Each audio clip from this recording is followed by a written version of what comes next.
Today we'll delve into the depths of ancient Greek philosophy, a period when the Mediterranean's most brilliant minds laid the groundwork for the Western philosophical tradition.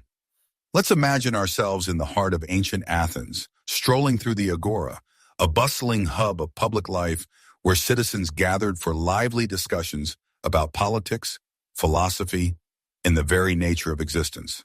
Picture ancient Athens with its vibrant streets teeming with merchants, skilled artisans, and inquisitive scholars. Feel the warmth of the sun, the gentle breeze carrying the scents of olive oil and freshly baked bread. Here lies an opportunity to encounter some of the most influential minds of antiquity, whose ideas continue to shape our understanding of the world around us. Our story begins with Thales of Miletus, a thinker who lived around 624 years before the Common Era. Envision Thales walking along the rocky coastline of the Aegean Sea, where waves relentlessly crash against the shore. He observes with keen attention how water serves as a vital element for all living things, how it seamlessly transforms between liquid, vapor, and ice, and how it seems to be present everywhere. To Thales, water becomes the fundamental substance, the bedrock of all existence. Then imagine him sitting by the sea, lost in deep contemplation, and proclaiming his revolutionary idea that everything is composed of water. This moment marked a significant departure from mythological explanations and signaled the beginning of natural explanations, paving the way for future scientific inquiry and reflection. Next, the narrative continues with Anaximander, a student of Thales who lived around 610 years before the Common Era. Picture a group of curious students gathered around a man, deep in thought, sketching intricate diagrams on a wax tablet in the shade of an ancient olive tree. This man is Anaximander, recognized as one of the most innovative thinkers of his time. Anaximander was deeply fascinated by the natural world and the countless mysteries it presented. Unlike his mentor Thales, who believed water to be the fundamental substance of the universe, Anaximander put forth a more abstract and revolutionary concept. He proposed the existence of the apeiron, an infinite and boundless principle that underlies all existence. He begins by detailing the limitations of known elements such as water, air, earth, and fire. In his view, each of these elements has a beginning and an end. They are finite and subject to constant change and eventual destruction. However, the apeiron, Anaximander argues, is fundamentally different. It is an eternal and indestructible substance, a limitless source from which everything in the universe arises and to which everything eventually returns. The apeiron is not something that one can see or touch. It is a concept that transcends the physical world, existing beyond human experience and understanding. Anaximander's idea of the apeiron challenges the traditional understanding of the cosmos. He further explains that the apeiron gives rise to opposites, such as hot and cold, wet and dry, which in turn create the diverse phenomena we observe in the world around us. Picture Anaximander using a simple demonstration, such as mixing hot and cold water, to illustrate how the apeiron gives rise to these fundamental opposites and their intricate interplay. The apeiron is also the source of motion and change. Anaximander theorizes that it is in a perpetual state of flux, constantly generating new worlds while old ones dissolve back into it. Imagine him pointing to the stars dotting the night sky, explaining that even celestial bodies are part of this eternal cycle of birth, growth, decay, and rebirth. This idea of an ever-changing universe was groundbreaking, rejecting the notion of a static, unchanging cosmos. Anaximander's concept of the apeiron also introduces a moral dimension to the universe. He proposes the existence of cosmic justice, where elements pay the penalty for their transgressions against one another.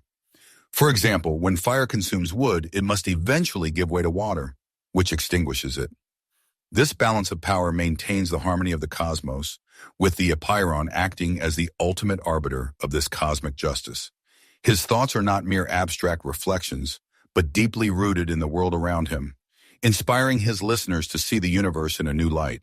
Through Anaximander's teachings, listeners become acquainted with a world that is both infinite, dynamic, and deeply interconnected. His concept of the apeiron lays the foundation for future philosophical investigations, profoundly influencing subsequent thinkers who would continue to explore the nature of existence and the fundamental principles governing the cosmos. As you leave Anaximander's courtyard, everyone carries with them a sense of wonder and a deeper understanding of the boundless mysteries contained within the universe. Continuing our journey through ancient Greece, our attention is drawn to Anaximenes of Miletus, a student of Anaximander who lived around 580 years before the Common Era. Imagine strolling through the bustling streets of Miletus, the bright sun shining in the sky, and the air filled with the aroma of herbs and exotic spices. In a quiet meadow on the outskirts of the city, a small group of students gathers around a philosopher who is deep in contemplation, gazing at the vast sky. This philosopher is Anaximenes, and his profound insights into the nature of the universe will forever change our understanding of the world. Anaximenes, like his predecessors, sought to uncover the fundamental substance from which all things are made. However, while Thales believed this substance to be water, and Anaximander proposed the abstract apeiron, Anaximenes turned his gaze upward and found his answer in the ubiquitous air. Imagine Anaximenes lying on the soft grass, watching the clouds slowly drift across the sky and feeling the gentle breeze on his face. It is in these moments that he begins to formulate his revolutionary theory, that air, an abundant and pervasive substance, is the first element from which everything else arises. Anaximenes' theory is marked by its elegance and practicality. He observes that air is essential for life, serving as the life force for both humans and countless animals. He also notes that air can manifest in various forms, becoming hot or cold, wet or dry. Imagine Anaximenes conducting simple experiments, such as breathing on his hand to feel warmth, or blowing on a fire to observe how it affects the flames. These everyday observations lead him to believe that air, through the processes of condensation and rarefaction, transforms into all the other elements that make up the world. Picture Anaximenes explaining his theory to his students, using vivid and relatable examples. He describes how air, when condensed, becomes wind, and with further condensation, it transforms into water. As water continues to condense, it turns into earth and then into stones. Conversely, when air is rarefied, it transforms into fire, completing the cycle of transformation. Imagine Anaximenes drawing in the dirt with a stick, illustrating these transformations and captivating his audience with the simplicity and logic of his ideas. Anaximenes believes that air is not just a substance of physical matter, but also the breath of life, the very soul itself. He argues that just as air sustains the human body, it sustains the universe itself. This idea imbues his philosophy with a sense of interconnectedness between the microcosm, the individual, and the macrocosm, the vast universe. Imagine him standing before his students, reaching out his arms to encompass the vast sky above and the earth below, conveying the unity of all things through the medium of air. One evening, beneath a sky adorned with twinkling stars, Anaximenes delves into the nature of celestial bodies. He proposes that the stars, the sun, and the moon are composed of rarefied air that has become ignited, providing light and warmth to the earth. He explains how the heavens are not separate from the earth, but rather a part of a single, continuous process of transformation, driven by the all-pervading air. This idea challenges the traditional view of the cosmos as a fixed and unchanging realm, and instead presents it as a dynamic, living system. Anaximenes' teachings inspire his students to see the world in an entirely new way. His concept of air as the fundamental substance lends unity and simplicity to the complex web of nature. It encourages them to observe the world around them, to feel the air they breathe, and to recognize the deep connection between all forms of matter. As you leave Anaximenes' gathering, everyone carries with them a newfound appreciation for the air, which is often taken for granted. Through his eyes, we see that air is not just an invisible, intangible substance, but a vital force that shapes and sustains the universe itself. Anaximenes' legacy lives on in our understanding of the natural world, reminding us of the profound truths that can be discovered through careful observation and deep reflection. Next, the journey through ancient Greek philosophy takes you to the island of Samos, around 570 years before the Common Era, where listeners are introduced to Pythagoras, a figure shrouded in mystery and legend. Imagine arriving in a quiet coastal village, where the soothing sound of waves gently caresses the shore. The village buzzes with rumors of a sage who has traveled to Egypt and Babylon, gathering knowledge and is now imparting a unique blend of philosophy, mathematics, and mysticism. This man is Pythagoras, and his ideas will resonate throughout the ages. Pythagoras is not just a philosopher, he is a charismatic leader of a close-knit community known as the Pythagoreans. Imagine a group of devoted followers dressed in simple robes, gathered in a humble yet serene sanctuary, the air thick with the scent of burning incense and the quiet hum of contemplative chants. The Pythagoreans are committed to a way of life that emphasizes purity, self-discipline, and a relentless pursuit of knowledge. They adhere to strict rules, which include a vegetarian diet, a communal lifestyle, and a deep reverence for the harmony that exists within the universe. At the core of Pythagoras' philosophy lies an unwavering belief that numbers are the fundamental essence of all things. Picture Pythagoras standing before a chalkboard, chalk in hand, demonstrating how numbers and their intricate relationships underpin the very structure of the cosmos. He introduces his students to the concept of numerical ratios, which explain the harmonious proportions observed in nature, music, and the heavens. Imagine the awe on the faces of his followers as he reveals how intervals in a musical scale correspond to simple numerical ratios, unveiling the hidden order and inherent beauty of the world. Pythagoras and his devoted followers also delve into the mystical properties of numbers. They view numbers as symbols, possessing profound spiritual significance. For example, the number 1 represents unity and the beginning of all things, while the number 2 symbolizes duality and the necessity of balance. The number 3 is considered perfect, representing harmony and the synthesis of opposites. Imagine a Pythagorean ritual where followers gather around a triangular altar, contemplating the significance of the number 3 and its embodiment in the triangular shape.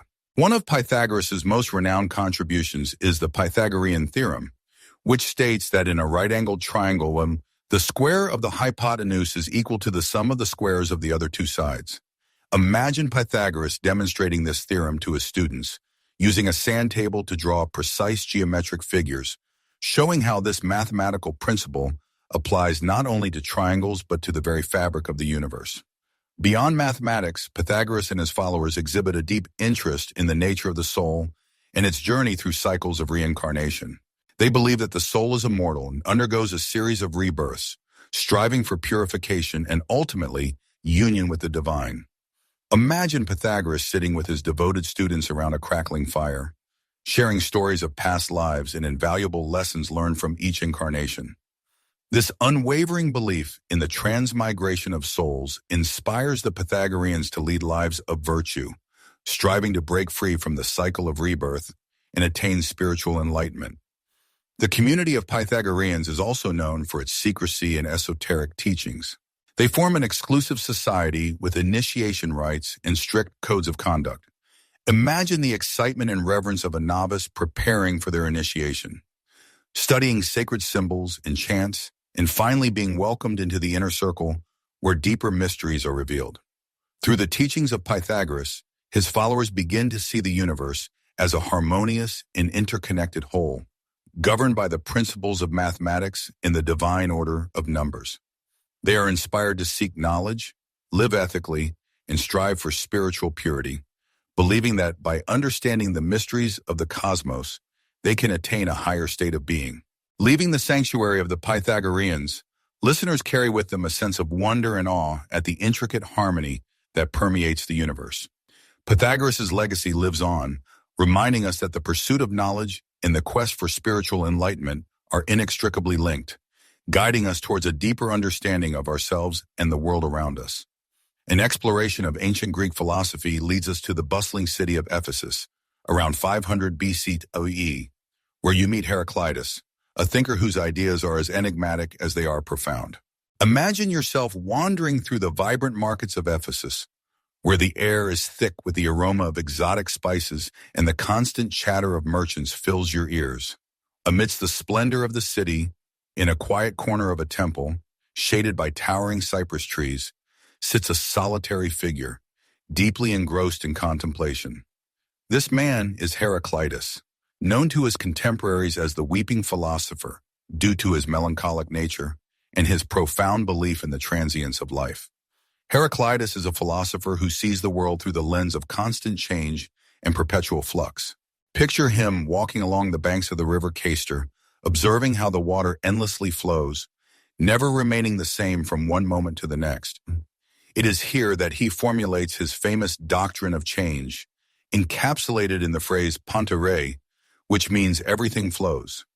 He muses aloud to his followers, "You cannot step into the same river twice, for other waters are continually flowing on." Heraclitus firmly believes that change is the fundamental essence of the universe itself. He views reality not as a collection of static objects, but as a dynamic process in which everything is in constant motion. Imagine Heraclitus sitting with his students in a shaded grove using the flickering flame of a campfire as a powerful metaphor for his philosophy. He explains that just as the fire consumes and transforms wood, the universe is constantly renewing itself through an unending cycle of birth, growth, decay, and ultimately, rebirth. At the heart of Heraclitus' thought lies the concept of the logos, a foundational principle of order and reason that governs the constant changes occurring within the universe.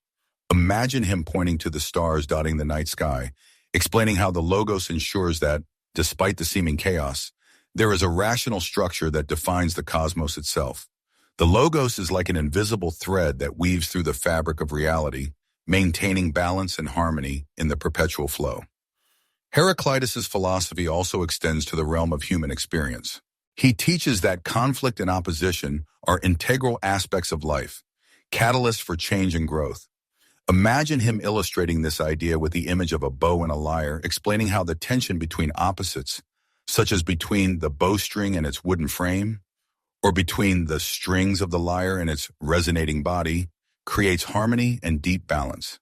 He asserts that without conflict, there can be no progress, and without struggle, there can be no development. Heraclitus is also known for his unwavering belief in the unity of opposites. He teaches that forces that appear diametrically opposed are in fact interconnected and deeply interdependent. Picture him discussing the interplay of day and night, life and death, pleasure and pain, and how these opposites define and give meaning to one another. He emphasizes that grasping this unity is key to comprehending the true nature of reality. His followers, gathered around him, are captivated by his profound insights. They learn to see the world through the eyes of Heraclitus, appreciating the beauty that exists in constant change and the deep interconnectedness of all things. Imagine a student pondering Heraclitus' teachings, watching a butterfly emerge gracefully from its chrysalis, marveling at the transformation and the boundless possibilities of change. Heraclitus' doctrine of change challenges his students, urging them to embrace the ephemeral nature of life and to find wisdom in the ever-shifting nature of existence. He encourages them to seek knowledge and understanding not through rigid dogmas or static beliefs, but through a deep awareness of the fluid and transient reality around them. His philosophy is a call to awaken to the present moment and to recognize the all-pervading logos at the very heart of life's constant flow. Leaving Heraclitus and his devoted followers by the river, listeners carry with them a deep appreciation for the dynamic and ever-changing world in which we live. Heraclitus' legacy reminds us that change is not to be feared, but to be embraced, and that in the very flux of existence lies the true essence of life. In stark contrast to Heraclitus, attention turns to Parmenides of Elea, whose ideas vehemently oppose the concept of constant change. The philosophical journey leads listeners to the town of Elea in southern Italy, around 500 BCCE. Here, they are introduced to Parmenides, a philosopher whose ideas stand in stark contrast to those of Heraclitus. Envision yourself in a tranquil coastal town, with olive groves and lush vineyards stretching as far as the eye can see. In the heart of Elea, in a tranquil courtyard adorned with towering columns and vibrant, flowering plants, a group of students gathers around a wise and dignified man. This man is Parmenides, and he is about to challenge everything we thought we knew about the definition of reality. Parmenides firmly believes that change is an illusion and that true reality is unchanging and eternal. Imagine him standing in the courtyard with an unwavering gaze and a composed voice, beginning to explain his revolutionary ideas. He emphatically states that the senses, which tell us that the world is in a state of constant flux, are inherently deceptive. Instead, Parmenides insists that reason reveals a deeper, unchanging truth that underlies everything. Parmenides then introduces his students to the profound concept of being. He explains that true being is continuous, indivisible, and eternal. Imagine Parmenides drawing a circle in the virgin sand, illustrating the idea of wholeness and unity. He emphasizes that being is whole and indivisible, like a perfect circle, and therefore cannot be divided or altered in any way. This immutable reality, he emphatically asserts, is the only true existence. To further clarify his point, Parmenides presents a logical argument. He invites his students to contemplate the nature of nothingness or non-being. Imagine the students deep in thought as Parmenides poses a simple yet profound question. Can something come from nothing? He argues that it is impossible as nothing cannot produce anything. Therefore, if change involves a transition from non-being to being, or vice versa, then it must ultimately be impossible. Being is and cannot not be. Non-being does not exist, nor can it exist. Parmenides' logic leads him to the conclusion that the world of appearances, where changes occur and multiplicity exists, is in reality nothing more than an illusion. Picture him walking with his students through the bustling marketplace of Alea, pointing out the many different sights, sounds, and activities. He explains that what they perceive with their senses, people moving, goods being exchanged, the relentless passage of time, is merely a facade. The true essence of reality, he insists, is a single, unchanging, and eternal being. One of Parmenides' most famous works is a poem in which he recounts a mystical journey to the realm of truth. Imagine Parmenides reciting verses from his poem to his captivated students, recounting how he was escorted by a goddess who revealed the difference between the way of truth, aletheia, and the way of opinion, doxa. The goddess teaches that the way of truth is the path of reason, which leads to the realization of the eternal, unchanging being, while the way of opinion is the path of the senses, which constantly deceive us with the illusions of change and multiplicity. Parmenides' teachings have a profound impact on his students and subsequent philosophers. They learn to question the reliability of sensory experience and to seek knowledge through rational inquiry. Imagine a student, inspired by Parmenides' revolutionary ideas, sitting by the sea, contemplating the profound nature of reality, striving to see beyond the veil of appearances to grasp the eternal truth that underlies all existence. Parmenides' philosophy also lays the groundwork for subsequent metaphysical discussions and reflections. His assertion that being is unchanging and indivisible challenges philosophers around the world, forcing them to reconcile the seeming contradictions between sensory experience and rational thought. Imagine future thinkers such as Zeno of Elea crafting intricate paradoxes to defend Parmenides' ideas, pushing the boundaries of philosophical inquiry. As we leave Parmenides and his devoted followers in the peaceful courtyard of Elea, we carry with us a deep sense of wonder and unwavering curiosity. Parmenides' legacy continues to resonate, reminding us that beneath the surface of the ever-changing world lies a deeper, eternal reality, one that can be discovered through the immense power of reason. Our journey through ancient Greek philosophy now transports us to the picturesque island of Sicily in 450 BC, where we encounter Empedocles of Acragos. Imagine yourself standing on a rocky cliff overlooking the azure waters of the Mediterranean Sea, inhaling the intoxicating scent of wild herbs and flowers carried by the warm breeze.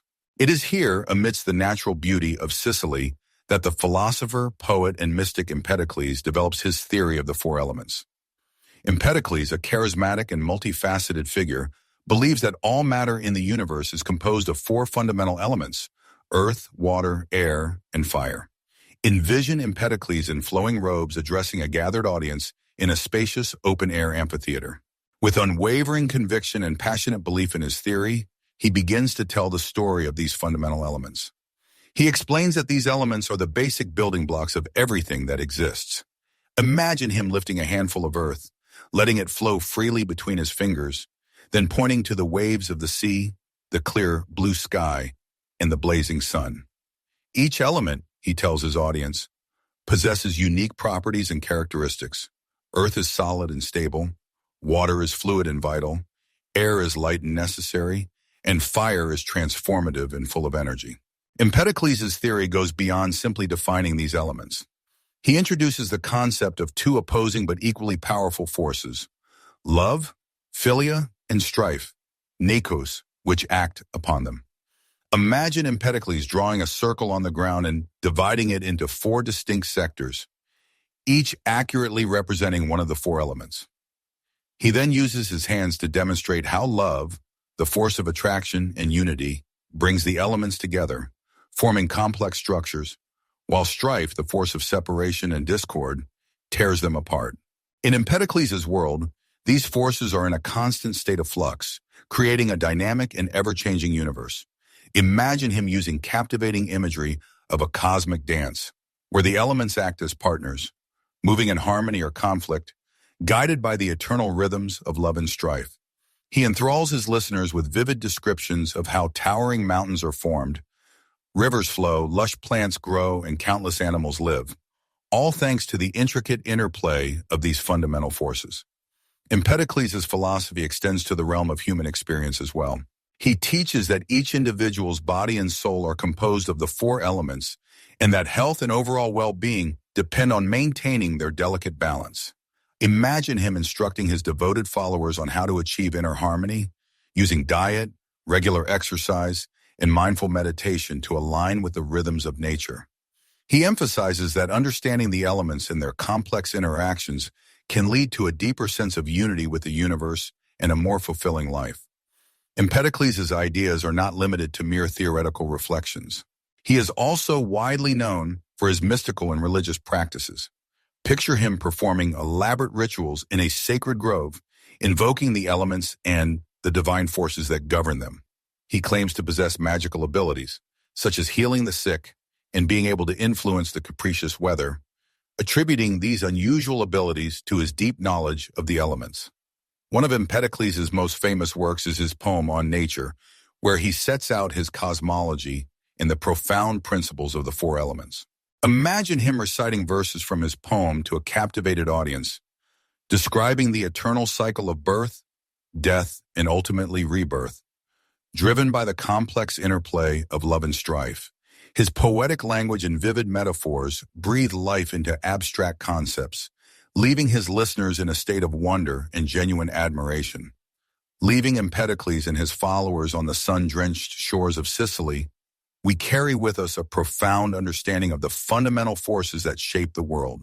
Empedocles' legacy reminds us that beneath the surface of our everyday experiences lies a deep and complex web of connections, governed by the eternal dance of the four elements. The story of Empedocles' demise is as captivating as his eventful life. According to a widely circulated legend, Empedocles, driven by an unwavering belief in his divine status, made the bold decision to prove his immortality by leaping into the active volcano Mount Etna. Imagine this dramatic scene. Empedocles in his flowing robes standing on the edge of the fiery crater, proclaiming his divine powers before plunging into the raging molten lava. This audacious act was meant to serve as the ultimate proof of his transcendence, but instead etched his fate in a fiery vortex of mystery and legend. According to tradition, all that was subsequently found were his bronze sandals, ejected by the volcano. This story underscores Empedocles' dramatic and larger-than-life personality, a man whose life and death are shrouded in the very mystique he carefully cultivated through his powerful rhetoric and audacious ideas. Through his life and teachings, Empedocles left an indelible legacy as one of the most vibrant orators and profound thinkers of ancient Greece, and his enigmatic demise only added a layer of legend to the image of a man who sought to understand and connect with the deepest truths of the universe. Moving to the coast of the Ionian Sea, we meet Anaxagoras of Clazomenae, a philosopher who introduced a revolutionary concept that forever changed our understanding of the universe, the nous, a cosmic mind. Imagine the bustling city of Athens, around 450 BC, where Anaxagoras arrives from his native Asia Minor. Athens is a city teeming with intellectual fervor, where philosophers, poets, and statesmen gather to discuss the intricate nature of reality and the mysteries of existence itself. Anaxagoras quickly becomes a prominent figure in these lively circles, known for his profound insights and groundbreaking ideas. Anaxagoras posits that everything in the universe is made up of infinitely small particles, which he calls seeds or homomeres. Imagine Anaxagoras participating in a lively discussion in the bustling agora, explaining how these seeds combine in countless ways to form the diverse objects and beings we see around us. However, what sets Anaxagoras apart is his introduction of the nous, the mind, a principle that governs and organizes these seeds. The nous is not a physical entity, but rather an intellectual and ordering force, a cosmic mind that sets everything in motion and ensures the ordered arrangement of the cosmos. Imagine Anaxagoras using the analogy of a potter shaping clay to illustrate how the nous organizes the chaotic mass of seeds into the structured and harmonious world we experience. This idea was groundbreaking because it implied that the universe is not the product of pure chance, but is the result of intelligent design. Anaxagoras' nous is pure, eternal, and infinite. It is the thinnest and most powerful of all things, possessing complete knowledge and complete control over the cosmos. Imagine him describing the nous as a kind of divine intelligence that shapes the universe, like a skilled craftsman meticulously planning and executing a true masterpiece. This concept of a cosmic mind introduces a level of intentionality and purpose to the workings of the universe that had not been considered before. According to Anaxagoras, nous initiates cosmic rotation, a vast vortex that separates and organizes seeds into the familiar elements of earth, water, air, and fire. Picture Anaxagoras pointing to the starry sky, explaining how nous set the stars, the sun and the moon in their respective orbits, and how it governs the cycles of nature, from the relentless changing of the seasons to the intricate growth of living beings. His ideas also touch upon the intricate nature of human intelligence. Anaxagoras firmly believes that the human mind, or soul, is a fragment of this ubiquitous cosmic nous, enabling us to understand and explore the world around us. Imagine him engaging in a lively discussion with other prominent philosophers, arguing that our capacity for reason and perception is, in essence, a reflection of the universal mind at work within us. Anaxagoras' theories do not come without controversy and opposition. His bold assertion that the sun is merely a red-hot stone rather than a deity, and that the moon is made of earth, directly contradicts widely held religious beliefs. Visualize the reaction of the people in Athens. While some are intrigued by his rational explanations, others consider his ideas impious. Despite considerable criticism, Anaxagoras' influence is profound. Particularly on his close friend and student, the eminent statesman Pericles, who courageously supports and defends him from the looming wrath of conservatives. The legacy of Anaxagoras and his powerful concept of nous continues to exert a lasting influence on subsequent philosophers, such as Socrates, Plato, and Aristotle. His idea of an intelligent ordering principle introduces a new dimension to Greek philosophy, effectively bridging physical phenomena and metaphysical inquiries. As we depart from Anaxagoras in bustling Athens, we carry with us a deeper awareness of how ancient thinkers sought to unravel the mysteries of existence, seeking to uncover the intelligent design behind the very cosmos. Continuing our journey through the rich tapestry of ancient Greek philosophy, we arrive in the vibrant and bustling city of Abdera, the birthplace of one of antiquity's most influential thinkers, Democritus. Born around 460 BC, Democritus is best known for his creation of atomic theory, a groundbreaking idea that resonates even in modern science today. Imagine strolling through the lively streets of Abdera and encountering a man with bright eyes and an insatiable thirst for knowledge of the world around him. This is Democritus, often affectionately referred to as the laughing philosopher because of his joyful disposition and deep love of life. He firmly believed that understanding the universe could bring not only useful knowledge, but also genuine joy and deep satisfaction.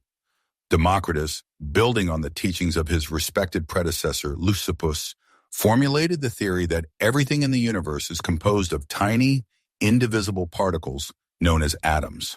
Picture Democritus engaging in a lively discussion with other philosophers, using simple analogies to convey his complex ideas. He might compare atoms to tiny, invisible building blocks that make up everything around us, from the stars in the vast sky to the air we breathe, and even our own intricate bodies. According to Democritus, these atoms are eternal, immutable, and infinite in number. They are in ceaseless motion through the void, the boundless space connecting and rearranging in countless ways to form all the diverse objects and substances we so readily perceive. Imagine him explaining this intricate process through the analogy of a mesmerizing kaleidoscope, where a few basic shapes can create an endless array of patterns depending on how they are arranged. One of the most striking features of Democritus's atomism is its rigorously mechanistic character. He proposed that all phenomena, including sensory experiences and complex human emotions, could be entirely explained by the interactions of atoms. Picture Democritus enthusiastically explaining to his peers that sensations of sweetness are caused by smooth, round atoms, while bitterness is caused by sharp, jagged ones. This was a revolutionary departure from the more mystical and spiritualistic explanations prevalent at the time. Democritus also delved deeply into the nature of the soul, which he believed was composed of particularly fine, smooth atoms. He firmly believes that these soul atoms are responsible for thought, sensation, and the very vitality of life. When a person dies, he argued, these atoms simply disperse and rejoin the common atomic pool. This viewpoint reinforced his belief in the paramount importance of living a virtuous and joyful life, since the fear of death or an afterlife was in essence unfounded. However, his ideas extended beyond merely physics and metaphysics. Democritus was also deeply interested in the realm of ethics. He taught that the highest goal of human life is to achieve happiness, which he understood as a state of contentment and tranquility. This happiness, or eudaimonia, could be attained through moderation, wisdom, and a deep understanding of the true nature of the world. Imagine him addressing a group of knowledge-hungry students, emphasizing that knowledge and a virtuous life ultimately lead to a fulfilling and joyful existence.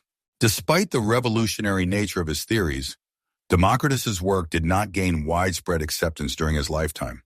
The prevailing philosophical and religious views were deeply entrenched, and many considered his ideas too radical and controversial.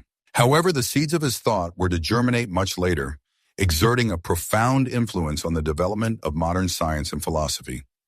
Reflecting on the life and enduring legacy of Democritus, we see a thinker whose vision extended far beyond his time.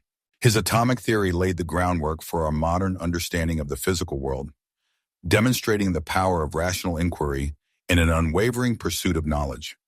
As we conclude our exploration of the pre-Socratics, listeners are reminded of the incredible diversity and richness of thought that characterized this initial period of Western philosophy. From Thales seeking to understand the fundamental substance of the universe, to Democritus's insightful vision of an atomic cosmos, these remarkable thinkers grappled with profound questions about the nature of reality, knowledge, and life itself. Their pioneering explorations laid the foundation for future philosophical advancements, profoundly influencing such notable figures as Socrates, Plato, and Aristotle. Moreover, their timeless ideas continue to resonate in our own time, inspiring both modern scientific and philosophical discourse. The pre-Socratics were not merely philosophers, but true pioneers, boldly venturing into the unknown and expanding the boundaries of human understanding. Picture yourself walking through the bustling streets of ancient Athens, where the air is alive with a cacophony of vendors' cries, the infectious laughter of playing children, and the constant hum of conversations. The agora, the heart of Athenian public life, buzzes with vibrant energy. Amidst this lively crowd, you notice a man who stands out, not for his outward attractiveness, but for his unusual demeanor. He is an elderly man of stocky build, with a distinctive bald head and piercing eyes that seem to see right through you. This is Socrates, one of the most influential philosophers of all time, and he is engrossed in what he does best, asking probing questions. Socrates was born around 470 BC, during the height of Athens' cultural and political power. His father was a respected stonemason, and his mother was a well-regarded midwife. From his father, Socrates likely inherited a value for hard work and a deep appreciation for the importance of craftsmanship. From his mother, he may have learned the art of assisting others in giving birth to new ideas and discovering cherished truths, just as she assisted in the birth of new life. Despite his humble origins, Socrates was destined to leave an indelible mark on the world of philosophy. Imagine Socrates in the bustling agora, actively engaging with the people of Athens. Unlike the sophists, the professional teachers of the time, Socrates steadfastly refuses to take money for his insightful lessons. Instead, he views himself as a kind of intellectual midwife, dedicated to assisting others in giving birth to their own ideas. His method is simple yet profoundly effective. He asks probing questions. This method, now widely known as the Socratic method, involves a series of carefully crafted questions that guide the respondent toward a clearer understanding of their own beliefs and assumptions.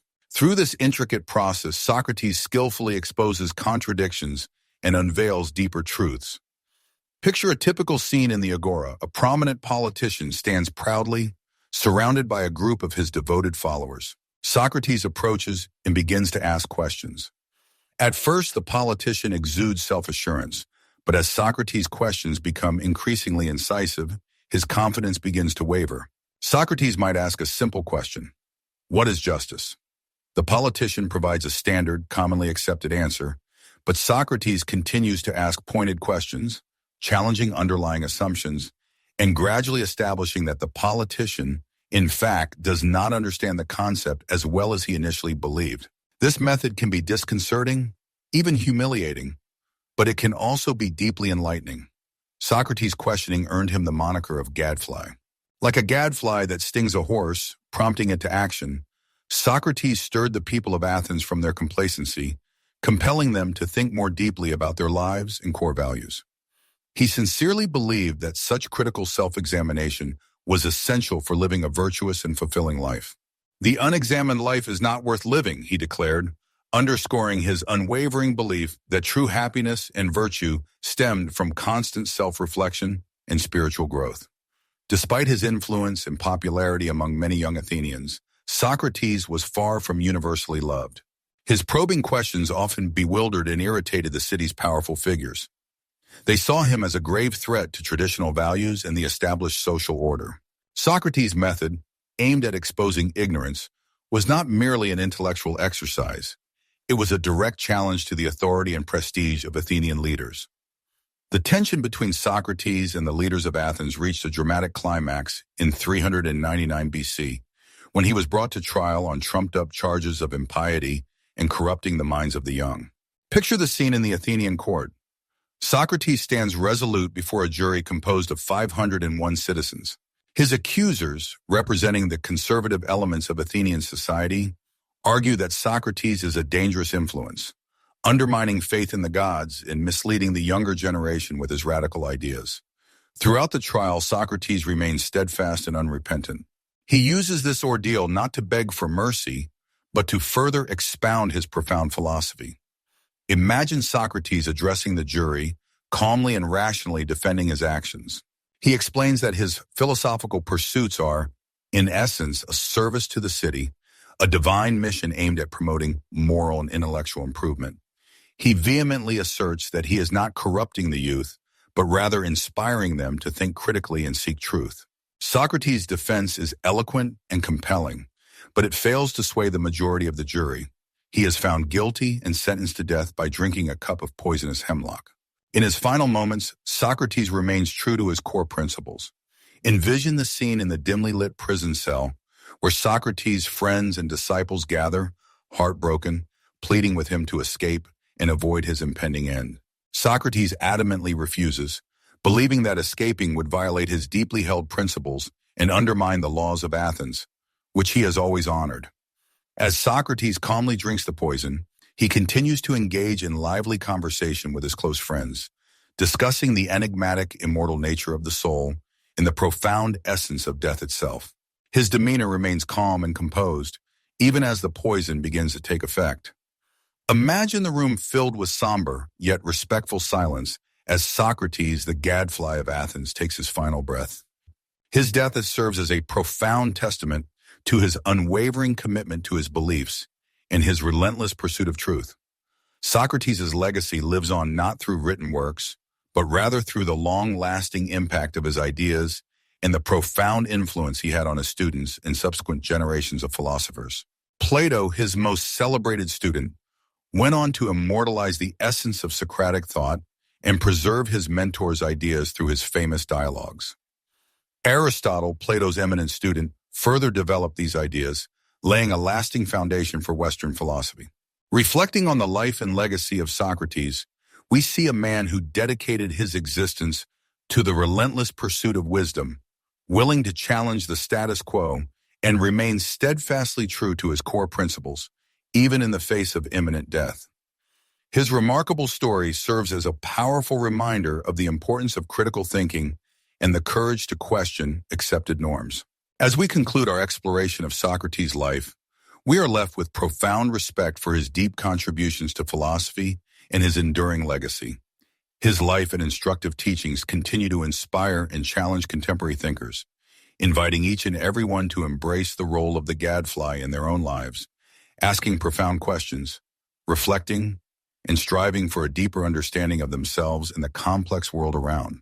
Now that we have traced the instructive path of Socrates' life, let us delve into his philosophy and the core teachings that comprise the foundation of his lasting legacy. Imagine yourself seated once again in the bustling agora, amidst a group of attentive listeners as Socrates embarks on his insightful conversation. His approach to philosophy was uniquely interactive and dialectical, a method that has come to be known over time as the Socratic method. This method was not merely a teaching technique, but a profound approach to understanding the complexities of the world and oneself. Socrates firmly believed that wisdom begins with a sense of wonder and the recognition of one's own ignorance. His method involved posing a series of incisive questions designed to stimulate critical thinking and clarify foundational ideas. Picture Socrates engaging with a young Athenian about the enigmatic nature of justice. He might begin with a seemingly simple question: what is justice? Or the interviewee might offer an answer, only to discover that Socrates poses carefully crafted follow-up questions that expose the underlying complexities and inherent contradictions in their initial response. This intricate process, often leading to more questions than answers, encouraged deep introspection and rigorous self-examination. Socrates skillfully employed this potent method to challenge underlying assumptions and expose deeply ingrained beliefs. He genuinely believed that through constructive dialogue, individuals could arrive at a clearer and truer understanding of fundamental concepts such as virtue, justice, and the good life. His objective was not to provide immediate answers, but rather to assist others in realizing their own ignorance and the inevitable limitations of their knowledge. This fundamental realization, he believed, was the first necessary step on the path to true wisdom. At the heart of Socrates' instructive teachings lay the notion that the pursuit of virtue and the good life is the paramount goal. In contrast to the Sophists, who argued that moral truths are relative and that success is the ultimate aim, Socrates adhered to a steadfast belief in the existence of objective moral truths. He asserted that virtue is the most valuable possession, incomparably more important than wealth, fame, or power. For Socrates, living a virtuous life was synonymous with living a fulfilling and happy life. He often emphasized the enduring importance of self-knowledge, famously declaring, "Know thyself." Socrates was unwavering in his belief that understanding oneself is essential for achieving virtue. This required acknowledging one's own ignorance and continuously striving for self-improvement through constant introspection and philosophical exploration. Socrates firmly believed that the unexamined life is not worth living because it lacks the constant pursuit of virtue and profound wisdom. Socrates harbored a deep faith in the immortality of the soul. He viewed the soul as the true essence of a person, an essence far more important than the physical body. In his dialogues with numerous students, Socrates often delved into the nature of the soul and its intimate connection with virtue. He genuinely believed that the health of the soul depended on living a virtuous life, and that maintaining the well-being of the soul was the ultimate goal of all human existence. In one of his most well-known dialogues, The Apology, Socrates eloquently explains to his audience that his role as a philosopher is essentially akin to that of a midwife, assisting others in birthing their own deep understanding of the truth.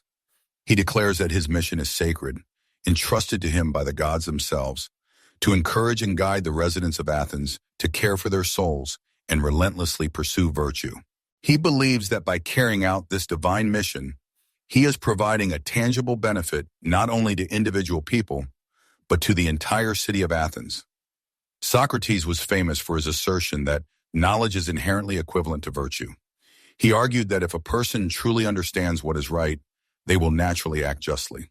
This intriguing idea, commonly referred to as ethical intellectualism, suggests that moral wrongdoing stems from ignorance rather than any inherent weakness of will. For instance, if someone behaves unjustly, it is because they do not fully comprehend the true nature of justice. Therefore, the path to virtue lies solely through the acquisition of knowledge and understanding. This perspective prompted Socrates to primarily focus on education and dialogue as the means of achieving moral excellence. By engaging others in lively philosophical discussions, he aimed to assist them in gaining the knowledge necessary to live authentically virtuous lives. He deeply believed that every person possesses an innate capacity for moral growth, and that the role of the philosopher is to skillfully guide them along this transformative path. Socrates is renowned for several paradoxical statements that reflect his deep philosophical insights. One of the most famous of these paradoxical assertions is his well-known declaration, "I know that I know nothing." This statement eloquently captures Socrates' belief in the exceptional importance of acknowledging one's own ignorance. He argued that recognizing our own limitations is the first necessary step toward acquiring true knowledge. This paradox highlights the humility and intellectual openness that form the core of Socratic philosophy. Another significant paradox is his assertion that no one does wrong voluntarily. Socrates believed that wrongdoing stems from ignorance rather than malice. If people truly understood the harm that their actions inflict, they would never commit those actions. This viewpoint once again underscores the enduring importance of education and moral enlightenment in preventing unethical behavior. Socratic irony is a key element of his renowned method.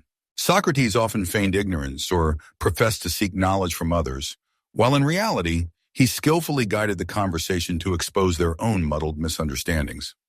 Imagine Socrates engaging with an arrogant sophist, posing questions that appear to be a sincere quest for wisdom, only to ultimately dismantle their convoluted arguments and reveal their underlying ignorance. This method allowed Socrates to effectively challenge beliefs and provoke critical thinking without engaging in direct confrontation or alienating his interlocutors. Socrates' teachings had a profound and indelible impact on his students, most notably Plato, and through Plato, Aristotle. Plato's dialogues serve as our primary source of knowledge about Socrates' philosophy, artfully conveying the essence of his intricate method and profound insights.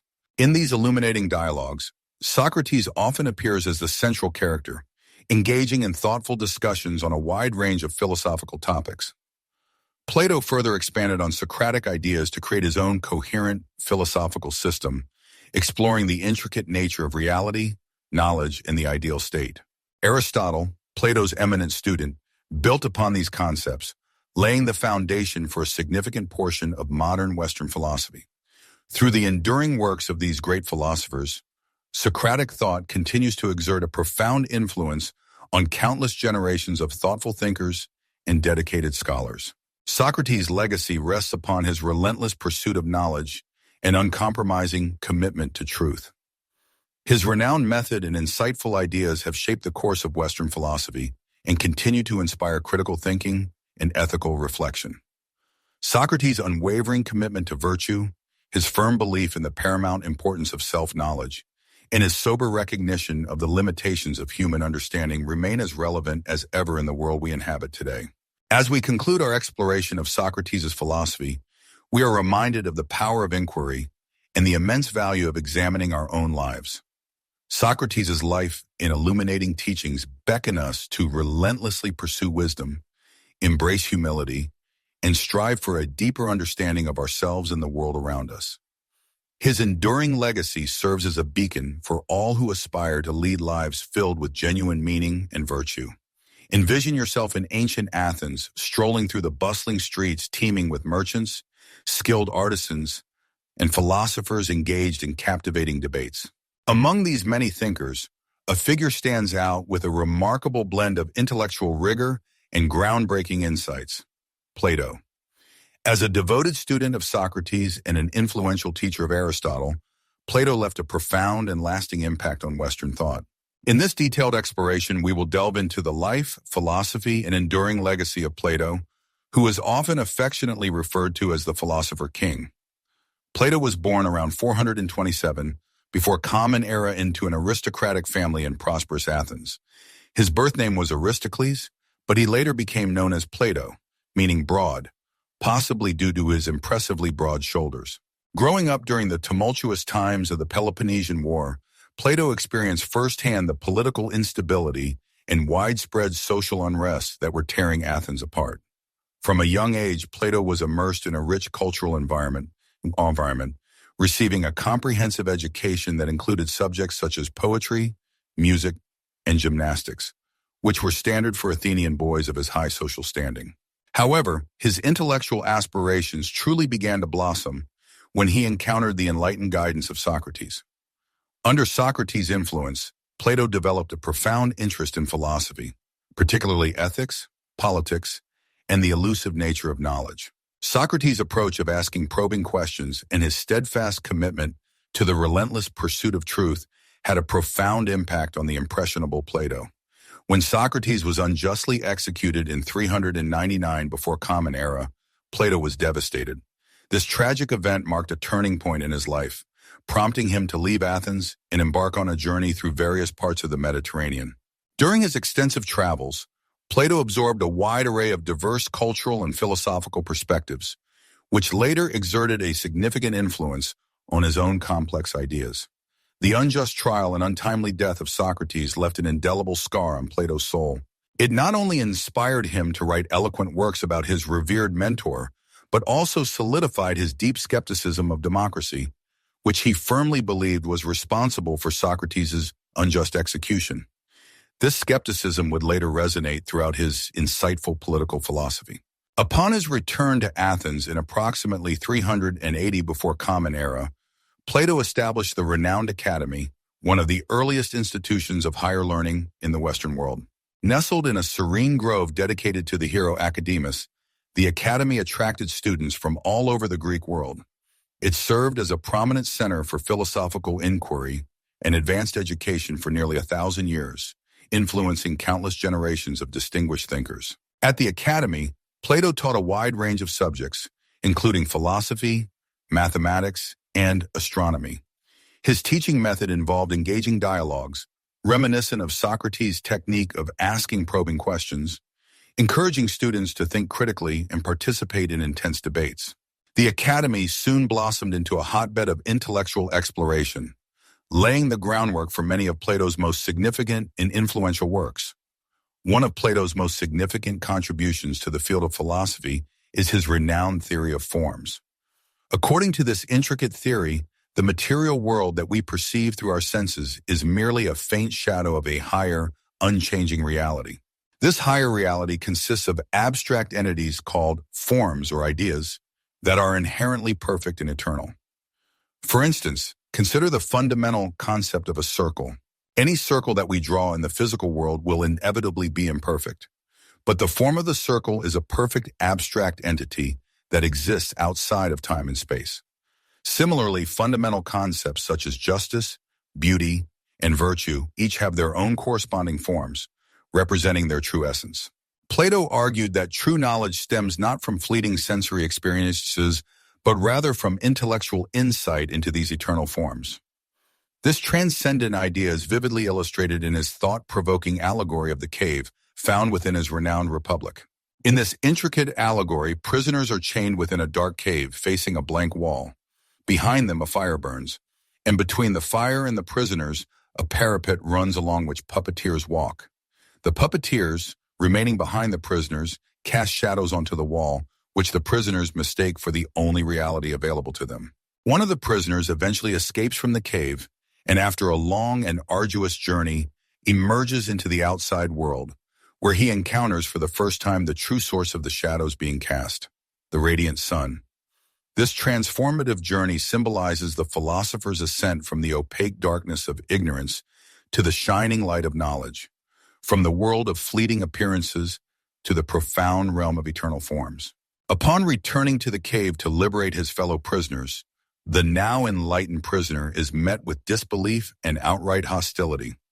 This memorable allegory underscores the difficulties of philosophical enlightenment and the resistance often encountered by those who dare to challenge conventional beliefs.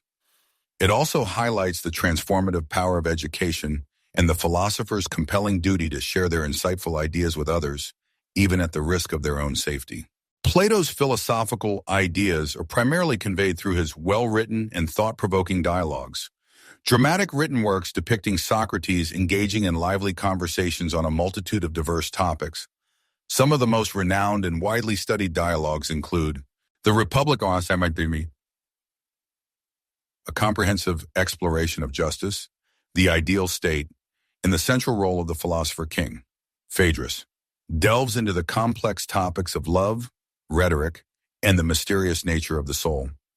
Timaeus offers a detailed discussion of the nature of the physical world and the mysteries of the cosmos. Symposium, a captivating series of speeches on the multifaceted nature of love. Meno presents an intriguing exploration of the nature of virtue and the contentious question of whether it can be taught. Phaedo eloquently recounts Socrates' final hours and his compelling arguments for the immortality of the soul. Each dialogue delves into intricate philosophical questions, artfully employing engaging characters and compelling storytelling to explore various viewpoints and perspectives. Through these enduring dialogues, Plato not only preserves the timeless teachings of Socrates, but also develops his own coherent philosophical system. Plato's influence extends far beyond his own time, shaping the course of Western philosophy, science, and political thought for countless centuries. His celebrated student Aristotle built upon, and at times challenged, Plato's profound ideas, crafting a vast and influential philosophical system that dominated medieval scholasticism. The thriving academy continued to attract and nurture future scholars long after Plato's death, serving as a model for later educational institutions. During the Renaissance, Plato's works experienced a resurgence, inspiring humanistic thinkers and contributing to the development of modern philosophy. His enduring ideas about justice, the ideal state, and the very nature of reality continue to resonate in contemporary debates about politics, ethics, and metaphysics. Plato's vision of the philosopher king remains a powerful ideal, reflecting an enduring belief in the potential of wisdom and virtue to guide and elevate human affairs. His steadfast commitment to the pursuit of truth, high regard for education, and the importance of self-knowledge continue to inspire those who seek to understand and improve the world around them. Through his profound and meaningful legacy, Plato offers a timeless vision of a just and enlightened society governed by wisdom and virtue. His deep insights into the nature of reality, knowledge, and ethics encourage us to look beyond the ephemeral world and strive for a deeper understanding. As we reflect on Plato's life and instructive teachings, we recognize the enduring power of philosophy to illuminate our minds and transform our lives. Picture yourself in the vibrant city of Athens, a hub of intellectual activity and cultural sophistication. The 4th century BC is in full swing, and amidst the bustling streets and lively marketplaces, a young man named Aristotle is beginning to leave his indelible mark on history. Born in the small town of Stagira, Aristotle would grow to become one of the most influential figures in Western thought. His vast contributions to philosophy, science, and numerous other fields have cemented his title as the encyclopedic mind, a testament to his unparalleled breadth of knowledge. Aristotle was born into a family with strong medical roots. His father, Nicomachus, served as the personal physician to the powerful king Amyntas III of Macedon. This early exposure to biological and medical knowledge likely had a lasting impact on his later works. However, Aristotle's life took a significant turn at the age of 17 when he journeyed to Athens to study at Plato's renowned academy. Under Plato's enlightened guidance, Aristotle spent nearly 20 years immersing himself in rigorous academic pursuits. Despite their philosophical differences, the relationship between teacher and student proved to be profound. Plato once insightfully referred to Aristotle as the mind of the school, thus acknowledging the prodigious intellectual abilities of his gifted pupil. Following Plato's untimely passing, Aristotle's path led him away from the familiar confines of Athens. He journeyed to the court of Hermias in Assos, a vibrant city in Asia Minor, where he spent several rewarding years engaged in philosophical and scientific explorations. It was there that he married Pythias, Hermias' niece, further integrating himself into the thriving intellectual and political life of the region. Aristotle's travels ultimately brought him to the court of the discerning Philip II of Macedon, where he was entrusted with the important task of tutoring the young Alexander the Great. This period proved pivotal, as Aristotle's profound teachings exerted a noticeable influence on Alexander's approach to leadership and governance. The bond between teacher and pupil was strong, and Alexander's abiding respect for Aristotle endured throughout his life. In 335 BC, Aristotle returned to Athens and established his own celebrated school, the Lyceum.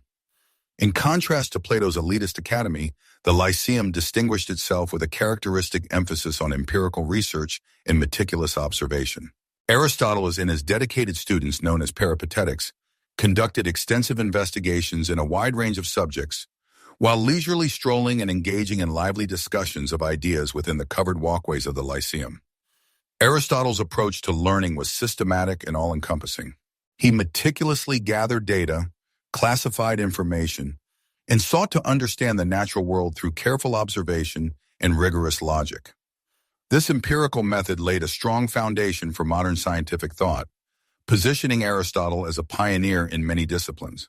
Aristotle's philosophical contributions are vast and diverse, encompassing metaphysics, ethics, politics, and logic.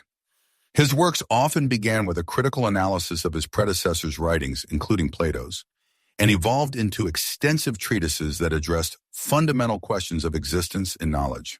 In his renowned work, Metaphysics, Aristotle delves into the profound questions of what it means for something to exist at all. At the heart of his thought are two important concepts: substance and the unmoved mover. Let's start with substance. Imagine a magnificent tree.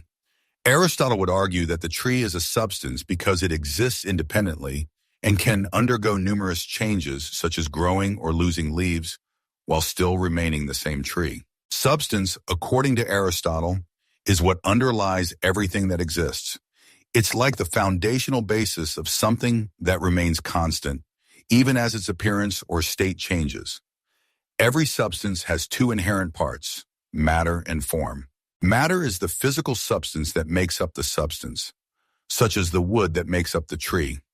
Form is the specific organization or structure of that matter, such as the tree's characteristic shape and structure.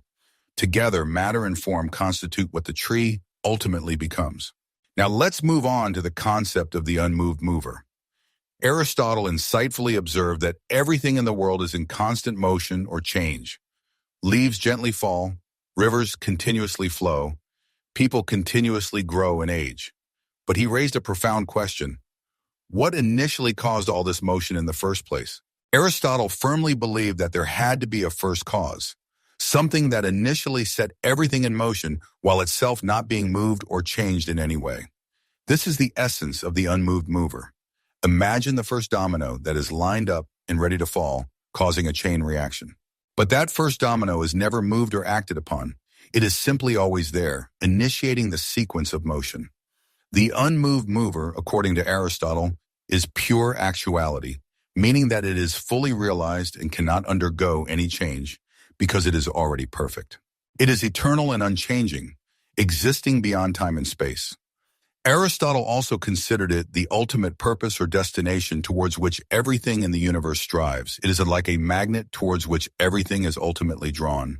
Simply put, the unmoved mover is a perfect, unchanging being that causes all motion and change in the universe, while itself remaining unchanged. Aristotle viewed it as a divine being of sorts, constantly engaged in perfect thought and contemplation. This idea helps to explain why things in the world are constantly moving and changing, but always in some kind of ordered way. In his famous work, Nicomachean Ethics, Aristotle delves into what it means to live a good life and truly flourish as a human being. Here he introduces the concept of eudaimonia, often translated as happiness or flourishing. For Aristotle, eudaimonia is the highest good we can aspire to in our lives, the ultimate goal that ultimately makes life worth living. But how exactly do we achieve this elusive state of eudaimonia? Aristotle argues that it comes through cultivating virtues. Virtues are like good habits of character that we develop through practice and rational thinking. Imagine you're trying to develop good skills in a sport or learn to play a musical instrument. You need to consistently practice and think critically about what you're doing, Likewise, virtues are developed by consistently making wise decisions and thoughtfully reflecting on your actions. Aristotle also introduces the influential idea of the golden mean, which involves finding the right balance between two extremes. For example, courage is a virtue that lies between the extremes of recklessness and cowardice. If you're reckless, you take too many risks without needing to. If you're cowardly, you avoid risks altogether. But if you're courageous, you seek the right balance.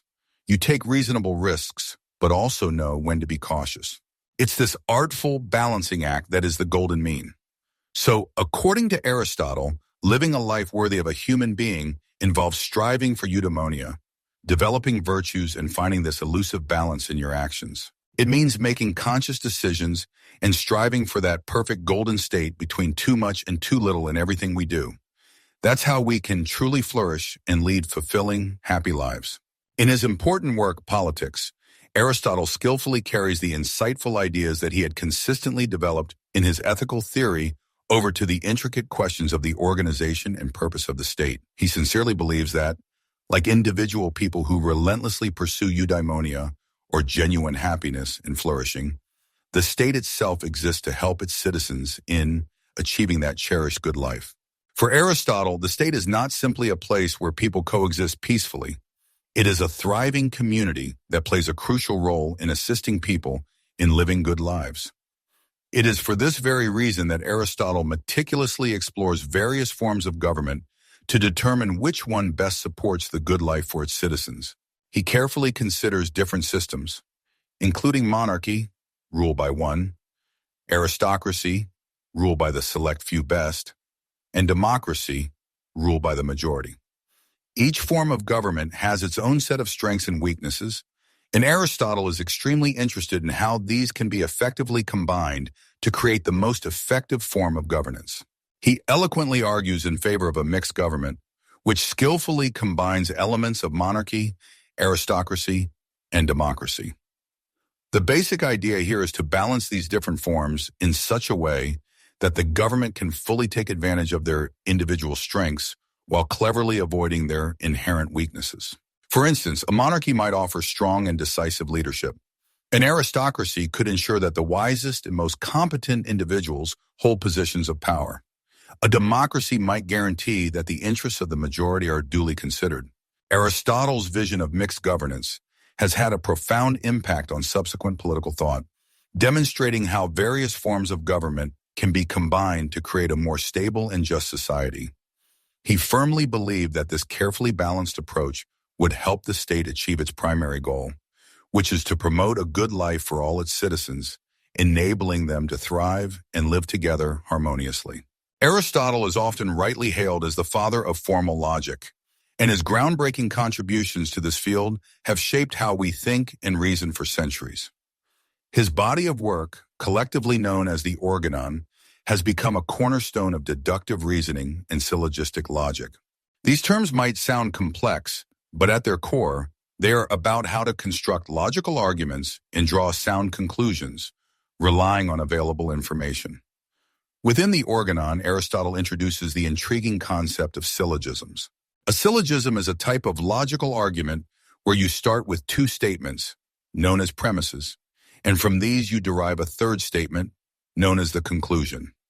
For example, if you know that all men are mortal and Socrates is a man, you can logically conclude that Socrates is mortal.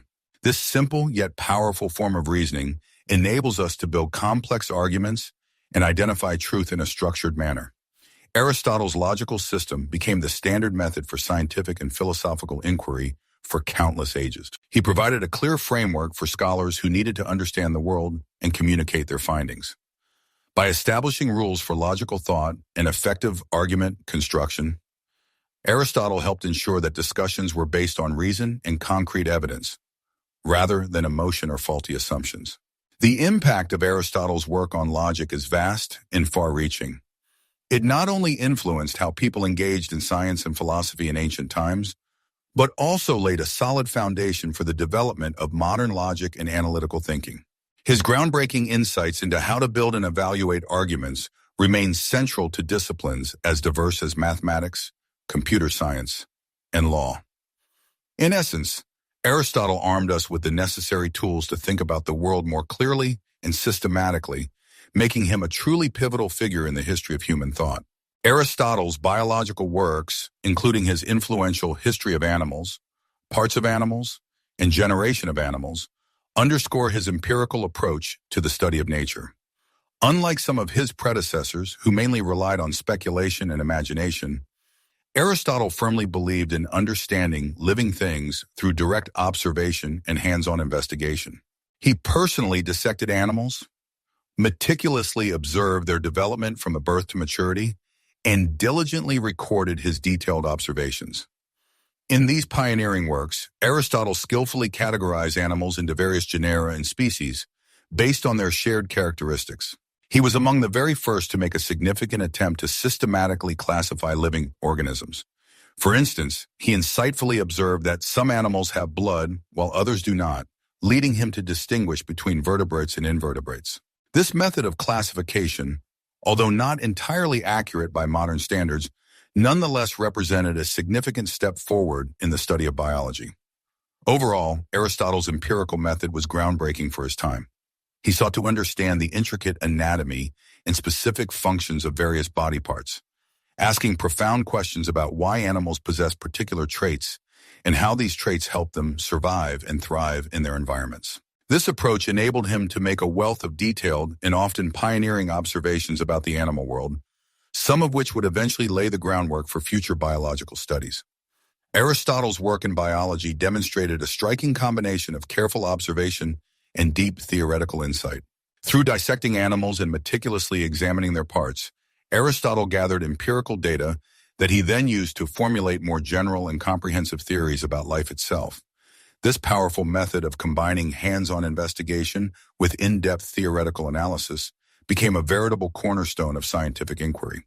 While some of his specific conclusions were later disproven or revised based on subsequent discoveries, Aristotle's unwavering commitment to empirical observation and systematic classification was revolutionary. He played a pivotal role in transitioning the study of living organisms away from myth and conjecture and towards a more disciplined, evidence-based science. His contributions provided a framework that guided the work of future scientists and naturalists, thereby securing his place in the annals of biological history. In his influential work, Physics, Aristotle delves deeply into the study of the fundamental principles governing the natural world, meticulously exploring key concepts such as motion, causality, and the foundational elements. Overall, he sought to understand why things move, change, and exist in the specific ways that they do. One of his most famous and long-lasting ideas was that everything in the physical world is composed of four basic elements: earth, water, air, and fire.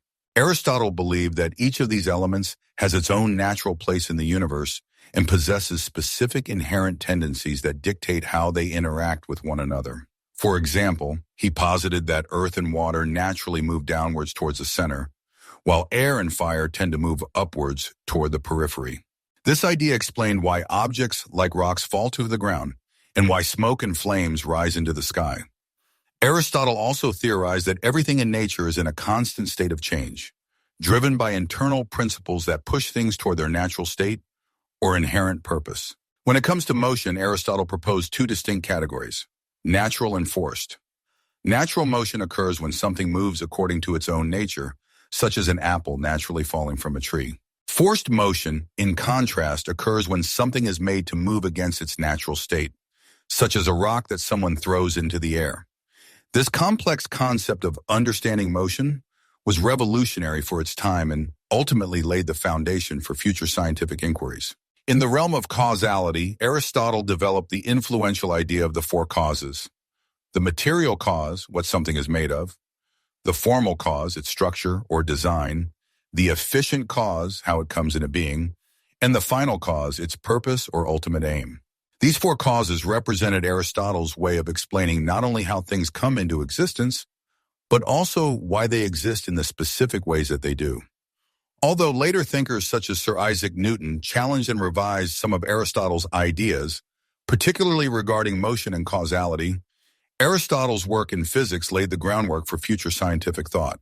His emphasis on understanding the causes and underlying principles behind natural phenomena, served as an important step forward in the development of the modern scientific method. Even though some of his specific theories have been superseded by more accurate models over time, Aristotle's contributions to the study of nature remain foundational in the history of science. In his insightful work On the Heavens, Aristotle lays out his views on the structure of the cosmos, offering an insightful vision of the universe with the Earth at its very center. This model is commonly referred to as geocentric, meaning that all celestial bodies, such as the sun, the moon, the distant stars, and the planets, revolve around the Earth in perfect, unchanging circular orbits. For Aristotle, the Earth was the stationary, unmoving core of the universe, and everything else in the heavens was in constant and harmonious rotation around it. He firmly believed that the heavens were made of a different, fifth element, namely a divine substance often referred to as ether, which was considered perfect and immutable. Unlike the four terrestrial elements of earth, air, fire, and water, which are subject to constant change, Aristotle's model was deeply rooted in his strong conviction that the natural world is inherently imperfect, and things are in a state of continuous flux, whereas the heavens remain perfect and eternal. This idea of perfect circular motion in the heavens reflected his broader philosophy that the universe is ordered and purposeful, with a vision where everything has its proper place. In his cosmology, Aristotle also explained the intricate movement of celestial bodies as a form of divine reason and intelligence, driving the stars and planets along their predetermined and unchanging orbits. Although Aristotle's geocentric view of the universe was widely accepted for many centuries and had a profound impact on the development of astronomy, it later faced a significant challenge. In the 16th century, Nicholas Copernicus put forth the revolutionary heliocentric theory, which placed the sun at the center of the universe instead of the Earth. And this view was ultimately bolstered by the insightful work of influential scientists such as Galileo Galilei and Johannes Kepler. Nevertheless, Aristotle's earnest efforts to understand and explain celestial phenomena played a critical role in the subsequent evolution of astronomical thought. His notion that the universe adheres to a rational and ordered structure shaped countless explorations of space, even as his specific model was ultimately superseded. His work paved the way for subsequent astronomers to boldly explore new ideas, laying the foundation for the dramatic shifts in our understanding of the universe that transpired much later. Aristotle's influence remains evident throughout the long history of astronomy, where his early attempts to explain the heavens stand as an important chapter in the scientific journey from ancient notions to the groundbreaking discoveries that define our modern comprehension of the universe. Aristotle's impact on future generations of thinkers is truly incalculable. His writings were meticulously preserved and carefully studied by scholars in the thriving Islamic world during the medieval era. Later, they re-emerged in Europe, where they played a pivotal role in shaping medieval thought and the subsequent rise of scholasticism. Aristotle's focus on meticulous observation and logical reasoning laid a rich foundation for the scientific revolution and the advancement of modern science.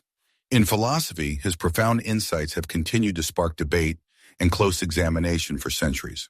His work in ethics, politics, and logic remains a cornerstone for these fields, influencing future generations of philosophers and scholars.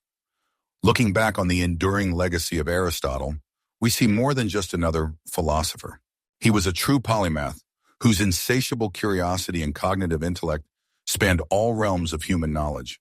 His profound pursuit of understanding the world and his methodical approach to analytical inquiry have left an indelible mark on history. Over the centuries, Aristotle has shaped how we think, learn, and explore the intricate mysteries of life, and his lasting impact still echoes across the ages. The Hellenistic period, which followed the death of Alexander the Great in 323 BC, was a time of significant cultural and intellectual expansion. During this period, the Greek Empire encompassed much of the known world, leading to an unprecedented exchange of ideas, diverse philosophies, and varied cultures.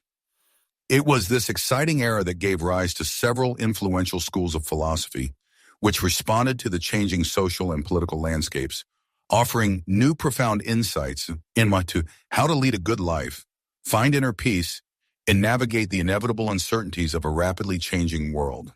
At the heart of this philosophical revolution were three main schools of thought: Stoicism, Epicureanism, and skepticism. Each of these distinct philosophies offered different answers to the pressing question of how to live a fulfilling life in a world that was increasingly subjected to the rule of despotic kings, the devastating chaos of wars, and the rapid diffusion of diverse cultures. One of the most well-known and influential schools of Hellenistic philosophy was Stoicism, founded by the renowned Zeno of Citium in Athens around 300 BC. The Stoics firmly believed that the key to achieving happiness and genuine peace of mind was to live in harmony with nature and to accept whatever lies beyond our control. They taught that we should steadfastly focus on cultivating cardinal virtues such as wisdom, courage, justice, and temperance, and that external things like wealth, fame, or even our own fleeting emotions should not be the ultimate goal in life.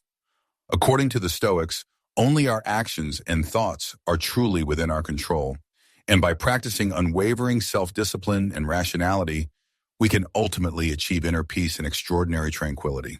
The Stoics had a profound impact on countless subsequent thinkers, including notable Roman philosophers such as Lucius Annaeus Seneca, Epictetus, and Emperor Marcus Aurelius. They taught that life's difficulties, such as illness, heartbreaking loss, or devastating setbacks, are inevitable, but that our reaction to these events is what matters most.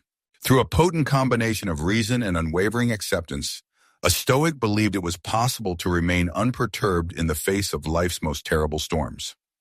In contrast to Stoicism, the philosophy of Epicureanism, founded by the brilliant Epicurus in the 4th century BC, primarily focused on the pursuit of genuine pleasure and the avoidance of pain as the highest goals in life.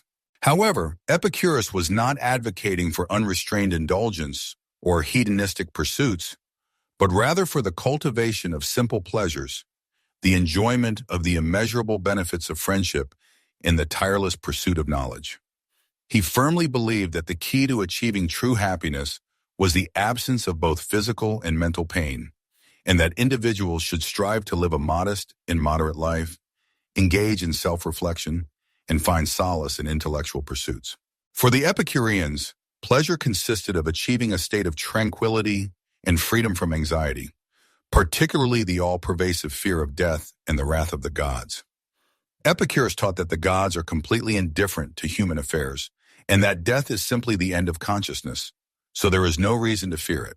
This worldview was truly revolutionary for its time, as it offered a comforting and logical alternative to traditional religious beliefs, which often portrayed death and the afterlife in frightening and mysterious lights. The philosophy of Epicureanism ultimately appealed to those who sought a more practical and attainable form of happiness, grounded in reason, experience, and profound understanding. Another key school of thought that emerged during the Hellenistic period was skepticism, which challenged the very possibility of reliable knowledge. The most prominent figures within this influential tradition were Pyrrho of Elis and his devoted followers, who persistently argued that humans can never truly know anything with unwavering certainty. According to the skeptics, our senses are inherently unreliable, and our judgments about the world around us are often influenced by numerous biases and preconceptions. Therefore, they firmly believe that the wisest approach to life is to suspend judgment and to refrain from making definitive claims about what is true or false. For the skeptics, the very pursuit of truth and genuine knowledge consisted not in searching for definitive answers, but rather in attaining genuine peace of mind through intellectual humility and sincere open-mindedness. They believed that by acknowledging the inherent limitations of our knowledge, we can avoid the stress and anxiety associated with the endless quest to unravel the countless mysteries of existence. Instead, the skeptics advocated for cultivating a life of mental tranquility, free from the need to firmly hold on to convictions or stubborn opinions. It is important to note that these influential philosophical schools were not isolated from one another. They constantly interacted, influenced each other, and often shared common ideas. For instance, while Stoicism primarily emphasized the importance of self-control and virtue, it also shared with Epicureanism a common desire for peace of mind and a life free from unnecessary pain.